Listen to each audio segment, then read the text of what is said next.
సుమారు 2600 ఏళ్ల క్రితం యూదులందరినీ బబులోను రాజు చెరపట్టి తీసుకువెళ్లాడు. ఆ చెరలో ఉన్నవారిలో యెహెజ్కేల్ ఒకడు. ఆయన కెబారు నది ఒడ్డున ఉండగా ఒకరోజు హఠాత్తుగా ఆకాశం తెరవబడింది. దేవుడు ఆయనకు ఒక గొప్ప దృశ్యాన్ని చూపించాడు. ఉత్తర దిక్కు నుండి ఒక పెద్ద సుడిగాలి రావడం యెహెజ్కేల్ చూశాడు. ఆ గాలిలో ఒక పెద్ద మేఘం ఉంది. దాని చుట్టూ మెరుపులు మెరుస్తున్నాయి, మంటలు పుడుతున్నాయి. ఆ మంటల మధ్యలో మెరిసే లోహం అనగా కంచులాంటి ప్రకాశం కనిపిస్తోంది.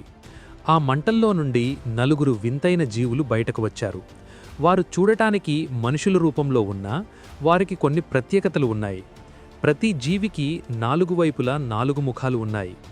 మనుష్యుని ముఖం, సింహం ముఖం, ఎద్దు ముఖం మరియు పక్షిరాజు అనగా గ్రద్ద ముఖం. ఒక్కొక్కరికి 4 రెక్కలున్నాయి. 2 రెక్కలతో వారు ఎగురుతున్నారు. మిగిలిన 2 తమ శరీరాలను కప్పుకున్నారు. వారు మెరుపుతీగల్లా అటూ ఇటూ వేగంగా కదులుతున్నారు. వారు వెళ్ళేటప్పుడు వెనక్కి తిరగాల్సిన అవసరం లేదు. ఏ దిశకైనా నేరుగా వెళ్ళిపోగలరు. ఆ జీవుల పక్కనే నేలమీద 4 చక్రాలున్నాయి. ఆ చక్రాల విశేషం ఏంటంటే అవి చక్రంలో చక్రం ఉన్నట్లుగా ఉన్నాయి. ఆ చక్రాల అంచుల నిండా కళ్ళు ఉన్నాయి. అంటే దేవుడు అన్నింటినీ చూస్తున్నాడని దానికర్థం. ఆ జీవులు ఎటు వెళ్తే చక్రాలు కూడా అటే వెళ్తున్నాయి. ఎందుకంటే ఆ జీవుల ఆత్మ ఆ చక్రాలలో ఉంది. ఆ 4 జీవుల తలలపైన ఆకాశంలాంటి ఒక విశాలమైన పలక ఉంది. అది స్ఫటికంలా మెరిసిపోతోంది. ఆ పలకపైన ఒక నీలమణిలాంటి సింహాసనం ఉంది. ఆ సింహాసనం మీద మనిషి రూపంలో ఉన్న ఒక తేజస్సు కూర్చొని ఉంది. ఆయన నడుము పైభాగం మెరిసే లోహంలా, నడుము కింది భాగం మండుతున్న అగ్నిలా ఉంది. ఆయన చుట్టూ ఉన్న వెలుగు వర్షం పడినప్పుడు ఆకాశంలో వచ్చే ఇంద్రధనస్సులాగా ఎంతో అందంగా, భయంకరంగా మెరిసిపోతోంది. ఆ వెలుగును, ఆ ప్రభావాన్ని చూసిన యెహెజ్కేల్ అది దేవుని మహిమ అని గ్రహించాడు. అంతటి దైవత్వాన్ని చూడలేక ఆయన భయంతో నేలమీద సాష్టాంగపడిపోయాడు. అప్పుడు దేవుడు ఆయనతో మాట్లాడటం ప్రారంభించాడు. యెహెజ్కేల్ బోర్లా పడిపోయి ఉండగా దేవుడు ఆయనతో, నరపుత్రుడా, నీ కాళ్లమీద నీవు నిలబడు, నేను నీతో మాట్లాడాలి అని చెప్పాడు. దేవుడు ఆ మాట అనగానే ఒక శక్తి అనగా ఆత్మ యెహెజ్కేల్లోకి ప్రవేశించి ఆయనను నిలబెట్టింది. దేవుడు ఆయనతో మాట్లాడటం ప్రారంభించాడు. దేవుడు యెహెజ్కేల్ను ఒక ప్రత్యేకమైన పని కోసం పిలిచాడు. ఆయన ఇలా అన్నాడు, నేను నిన్ను ఇజ్రాయేలీయుల దగ్గరకు పంపుతున్నాను.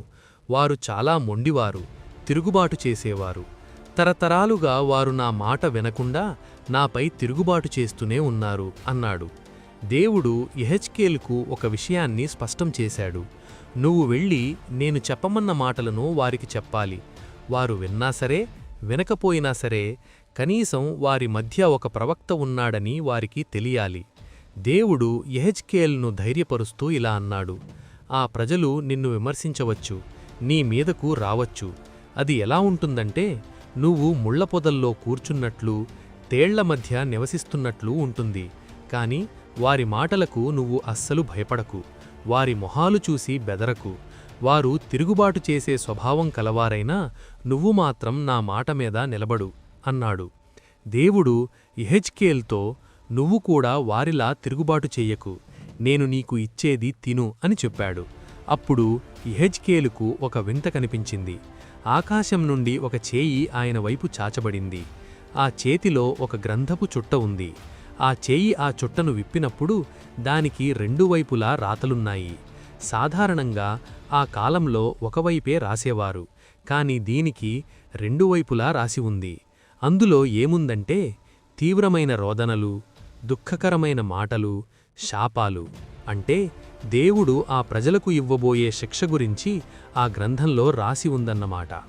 దేవుడు యెహెజ్కేల్తో, నరపుత్రుడా, నీకు కనిపిస్తున్న ఈ గ్రంథాన్ని తిను, ఆ తర్వాత వెళ్ళి ఇశ్రాయేలీయులతో మాట్లాడు అని చెప్పాడు. యెహెజ్కేల్ నోరు తెరిస్తే దేవుడు ఆ చుట్టను అతనికి తినిపించాడు. విచిత్రమేంటంటే ఆ గ్రంథంలో అన్నీ శిక్షలు, రోదనలే ఉన్నా అది యెహెజ్కేల్ నోటికి తేనెలాంటి తీపిగా అనిపించింది. దేవుడు యెహెజ్కేల్ను హెచ్చరిస్తూ ఇలా అన్నాడు, నిన్ను నేను అర్థంకాని భాష మాట్లాడే అపరిచిత దేశాలకు పంపడం లేదు, నీ సొంత ప్రజల దగ్గరకే పంపుతున్నాను. వేరే దేశస్థులకైతే నీ మాట వినేవారేమో కాని ఈ ఇశ్రాయేలీయులు మాత్రం వినరు. వారిది వ్రాతి గుండె, మొండితనం గలవారు. దేవుడు ఆయనకు ఒక ధైర్యమిచ్చాడు. వారు మొండివారైతే నేను నిన్ను వారికంటే మొండివాడిగా అనగా దృఢంగా మారుస్తాను. నీ నుదురును వజ్రం కంటే గట్టిగా చేస్తాను. వారు తిరుగుబాటు చేసినా నువ్వు భయపడకు అని చెప్పాడు. అప్పుడు దేవుని ఆత్మ యెహెజ్కేలును పైకి లేపింది. ఆయన వెనుక చక్రాల చప్పుడు, జీవుల రెక్కల చప్పుడు ఒక పెద్ద భూకంపంలా వినిపించింది. ఆత్మ ఆయనను తీసుకువెళ్ళి కెబారు నది ఒడ్డున ఉన్న తేల్ అబీబ్ అనే ప్రాంతంలో ఉన్న యూదుల దగ్గర దింపింది. అక్కడ వారు కూర్చున్న దగ్గర యెహెజ్కియేల్ కూర్చుండి ఏమీయూ చెప్పకయూ కదలకయూ ఏమీ మాట్లాడలేక 7 రోజులపాటు మౌనంగా ఉండిపోయాడు. 7 రోజుల తర్వాత దేవుడు యెహెజ్కియేల్తో ఒక ముఖ్యమైన విషయం చెప్పాడు. నిన్ను ఇశ్రాయేలీయులకు కావలివాడిగా నియమించాను. ఒక చెడ్డవాడు చనిపోతాడని నేను చెప్పినప్పుడు నువ్వు అతన్ని హెచ్చరించకపోతే అతను తన పాపంలో చనిపోతాడు, కాని ఆ రక్తపు బాధ్యత నీదే. నువ్వు హెచ్చరించిన తర్వాత కూడా అతను వినకపోతే అతను చనిపోతాడు, కాని నీకు ఏ పాపం అంటదు. నీతిమంతులు దారి తప్పినప్పుడు కూడా వారిని హెచ్చరించడం ప్రవక్త బాధ్యత అని దేవుడు స్పష్టం చేశాడు. చివరిగా దేవుడు యెహెజ్కేలును మైదానంలోకి రమ్మని చెప్పాడు. అక్కడ మళ్ళీ కెబారు నడి దగ్గర యెహోవా ప్రభావము, అద్భుతమైన దేవుని మహిమను చూశాడు. దేవుడు ఆయనతో, నువ్వు వెళ్ళి నీ ఇంట్లో గడియపెట్టుకొని కూర్చో. ప్రజలు నిన్ను బంధిస్తారు. నేను నీ నాలుక నీ తాలువుకు అనగా అంగెలికి అంటుకుపోయేలా చేస్తాను. నువ్వు మూగవాడివైపోతావు అన్నాడు. దీనర్థమేంటంటే యెహెజ్కియేల్ తన సొంత మాటలు ఏవీ మాట్లాడకూడదు. దేవుడు ఎప్పుడు మాట్లాడమంటే అప్పుడే ఆయన నోరు తెరుచుకుంటుంది. దేవుడు మాట్లాడమన్నప్పుడు మాత్రమే ఆయన సందేశాన్ని వినిపించాలి అని. దేవుడు యెహెజ్కియేల్తో ఇలా అన్నాడు, ఒక మట్టి ఇటుకను తీసుకుని దానిమీద యెరూషలేము నగరం బొమ్మ గీయి. ఆ ఇటుక చుట్టూ ముట్టడి వేస్తున్నట్లుగా కోటలు, దిబ్బలు, సైనిక శిబిరాలు మరియు నగరాన్ని పడగొట్టే యంత్రాలను అమర్చు. అంతేకాదు, ఆయనకు మరియు ఆ నగరానికి మధ్య ఒక ఇనుప పెనమును అడ్డుగా పెట్టమన్నాడు. ఇది దేవునికి ఆ నగరానికి మధ్య ఒక ఇనుప గోడలాంటి అడ్డు ఏర్పడిందని, దేవుడు ఆ నగరాన్ని శత్రువుల చేతికి అప్పగించబోతున్నాడని చెప్పడానికి సూచన. ఇది చాలా కష్టమైన పని. దేవుడు యెహెజ్కియేల్ను ఇలా చెయ్యమన్నాడు. 390 రోజులపాటు ఎడమ పక్కకు తిరిగి పడుకోవాలి. ఇది ఇశ్రాయేలు ప్రజలు చేసిన 390 ఏళ్ల పాపానికి శిక్షగా ఉంది. ఆ తర్వాత 40 రోజులపాటు కుడిపక్కకు తిరిగి పడుకోవాలి. ఇది యూదా ప్రజలు చేసిన 40 ఏళ్ల పాపానికి శిక్ష. ఈ సమయంలో యెహెజ్కియేలు కదలకుండా ఉండటానికి దేవుడే అతన్ని కట్లతో బంధిస్తానని చెప్పాడు. నగరాన్ని శత్రువులు చుట్టుముట్టినప్పుడు ఆహారానికి ఎంత కరువు వస్తుందో చూపించడానికి దేవుడు ఒక కొలత చెప్పాడు. గోధుమలు, యవలు, చిక్కుళ్ళు, పెసలు, సజ్జలు, వెర్రి గోధుమలు ఇలా దొరికినవన్నీ కలిపి ఒకే గిన్నెలో వేసి రొట్టెలు చేసుకోవాలి. అంటే ఆహారం విడివిడిగా దొరకనంత కొరత ఏర్పడుతుందని అర్థం. ఆ రొట్టెను కూడా రోజూ కేవలం 20 తులాల ఎత్తు మాత్రమే తినాలి. నీళ్లు కూడా రోజూ కేవలం అరపడి చొప్పున మాత్రమే తాగాలి. అంటే కరువు భయంకరంగా ఉంటుందని హెచ్చరిక. దేవుడు ఆ రొట్టెలను మనుష్యమలముతో మంటపెట్టి కాల్చుకోమన్నాడు. ఇది విన్న యెహెజ్కియేలు తట్టుకోలేకపోయాడు. ప్రభువా, నేను చిన్నప్పటి నుండి ఎప్పుడూ అపవిత్రమైనది తినలేదు, నన్ను ఇలా చెయ్యమనకండి అని ప్రాధేయపడ్డాడు. అప్పుడు దేవుడు జాలిపడి మనుష్య మలముతో బదులుగా ఎద్దుల పేడను అనగా పిడకలను వాడుకోవడానికి అనుమతించాడు. ఇశ్రాయేలీయులు అన్యదేశాల్లో అపవిత్రమైన ఆహారం తినాల్సి వస్తుందని దీని అర్థం. చివరిగా దేవుడు ఇలా వివరించాడు. యెరూషలేములో ఆహార సరఫరాను నేను నిలిపివేస్తాను. ప్రజలు తిండి లేక నీళ్లు లేక ఒకరి ముఖం ఒకరు చూసుకుంటూ భయంతో వణికిపోతారు. తమ పాపాల వల్ల వారు క్షీణించిపోతారు అని చెప్పాడు.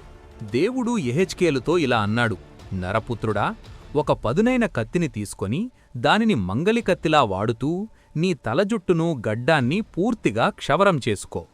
ఆ తరువాత ఆ జుట్టును ఊరికే పారేయకుండా త్రాసులో పెట్టి సమానంగా 3 భాగాలుగా విభజించమన్నాడు. మొదటి భాగం పట్టణం బొమ్మగీసిన ఇటుక మధ్యలో పెట్టి మంటల్లో కాల్చేయాలి. రెండవ భాగం పట్టణం చుట్టూ కత్తితో నరకాలి. మూడవ భాగం గాలికి ఎగరగొట్టాలి. అయితే కొద్దిపాటి జుట్టును మాత్రం తీసుకుని తన బట్టల అంచులలో కట్టుకోమన్నాడు. అంటే కొంతమంది ప్రజలు మిగులుతారని అర్థం. కాని ఆ మిగిలిన దానిలో కూడా కొంత భాగాన్ని తీసి నిప్పులో వెయ్యమన్నాడు. ఈ జుట్టు ప్రదర్శన దేనికి సంకేతమో దేవుడు వివరించాడు. కాల్చబడిన జుట్టు. యెరూషలేము ముట్టడి జరిగినప్పుడు నగరం లోపల వ్యాధుల వల్ల, కరువు వల్ల చనిపోయే 3వ వంతు ప్రజలకు గుర్తు. నరకబడిన జుట్టు. నగరం చుట్టూ శత్రువుల కత్తికి బలైపోయే మరో 3వ వంతు ప్రజలకు గుర్తు. గాలికి ఎగిరిన జుట్టు.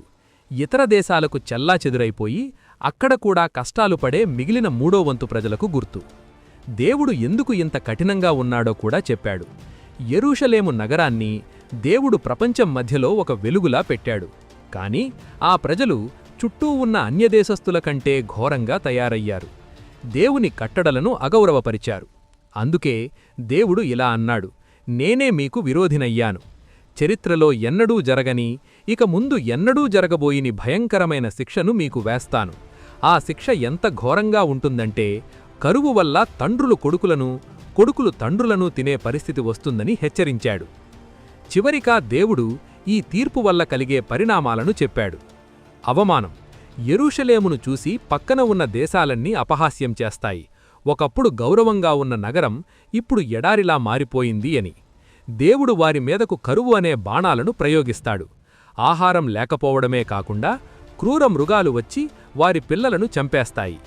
దేవుడు తన కోపాన్ని తీర్చుకునే వరకు ఈ శిక్షలు ఆగిపోవని యెహెజ్కేలు ద్వారా స్పష్టం చేశాడు.